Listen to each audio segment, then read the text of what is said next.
तुम्ही काही जतन करताय का? आणि ऍक्च्युली त्यांचे पण भरपूर अवॉर्ड्स असतील किंवा लिखाण आहे, हे सगळं तुम्ही म्हणजे जतन केलं किंवा खरं सांगू तर काही काळ जतन करू शकले, पण बरंच 2005च्या पुरामध्ये वस्तू गेल्या वाहून. पण जेवढं जतन करू शकले काय आहे की माझी आता पुढली पिढी, मला जेवढं त्याच्याबद्दलचं महत्व आहे पुढल्या पिढीलाही महत्व असेल, पण तितकी जागा, कारण त्यांच्याही वस्तू आहेत ना, त्यांची अवॉर्ड्स आहेत, त्यांचं काही ना काहीतरी होतंय. तर मला ते असं नको होतं व्हायला की त्यांना हा प्रश्न पडावा पुढे की असं मी काय करू.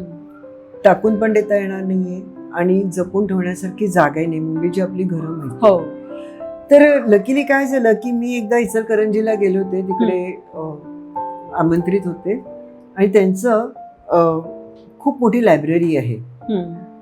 ती लायब्ररी पूर्ण बघितली आणि का कुणास ठाऊक मला असं वाटलं की यांना विचारावं की बापूंच्या अशा काही वस्तू आहेत तर तुम्हाला त्या इथे ठेवायला आवडतील का. तर त्या ती जी ते वाचनालयच आहे, अर्थात मोठं, खूप जवळजवळ 100 वर्षांपूर्वीचे आपटे वाचनालय म्हणून, त्यांच्यामध्ये स्वानंद कुलकर्णी त्यावेळेला त्याचे अध्यक्ष होते. मग त्यांच्याशी माझं बोलणं झालं आणि ते आणि त्यांचे सहकारी सगळ्यांनीच या कल्पनेला अतिशय आनंदाने मान्यता दिली. पण त्यांना कल्पना नव्हती की माझ्याकडे काय काय आहे. मग एक पुन्हा गेले इचलकरंजीला बापूंचं सगळं सामान घेऊन, जे जे काय होतं सगळं, आणि त्यांना ते इतकं आवडलं. आणि आज त्यांनी म्हणजे झाली कोविडच्या अगोदरची गोष्ट, त्यांनी एक अतिशय सुंदर दालन निर्माण केलंय, वपू दालन म्हणून. क्या बात आहे. त्यामुळे अण्णांचे काही गोष्टी अण्णांना मिळालेल्या त्या काळाच्या, ज्या नंतर बापूंनी जतन केल्या होत्या, ज्या माझ्यापर्यंत पोहोचल्या, त्या वस्तू, बापूंच्या वस्तू, आणि असं ते सगळं तिकडे एक सुंदर दालन तयार झालेलं आहे आणि खूप आर्टिस्टिकली त्यांनी केलेलं आहे. क्या बात. त्यामुळे ह्या दोघांचे खरं तर सांगू का, मुंबई सारख्या ठिकाणी इच्छा असूनही आपण काही करू शकत नाही जास्त.